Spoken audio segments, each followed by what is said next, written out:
നിനക്കിതെങ്ങനെ സഹിക്കാൻ കഴിയും ജോസേ? ജോസേ അങ്ങോട്ട് കൂടി. അടുത്ത മലയാളം റിലീസ് ആണ്.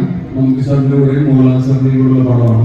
എന്തരാണല്ലേ അതൊരു കളറ് പരിപാടി ആയിരിക്കും എന്നെ. മുൻജന്മ ഭാഗ്യമൊക്കെയാണ് അവരുടെ കൂടെ ഒരു സ്ക്രീൻ ഷെയർ ചെയ്യാൻ പറ്റുന്നത്. അത് കിട്ടണം, അത് കിട്ടണം. ഈ പറയുന്ന അവിടെ ചെന്നതിന് ഒരുപാട് രസവും വില്ലൻ ചെയ്യുന്നു. എല്ലാവർക്കും എന്നെ മതി. അത് ഇവിടെ വന്ന് വീണ്ടും ഹീറോയും ഇതും ചെയ്യുന്നു.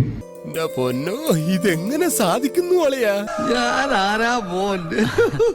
ഇതെങ്ങനെ ഒരു ബാലൻസ് കൊണ്ടുപോയി തമിഴും തെലുങ്കും മലയാളത്തിൽ വിളിച്ചത്?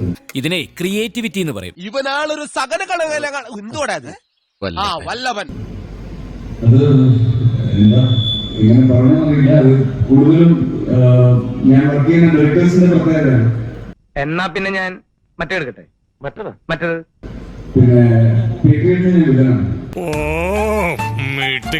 எதுக்குடா இங்க வந்த? ஏன்டா என்ன டென்ஷன் பண்ற? പിന്നെ വില്ലനാണ്.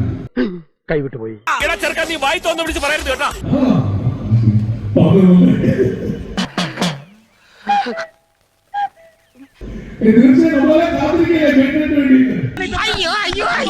നിനക്ക് സംതൃപ്തിയായിട്ടാ ചതിയോ?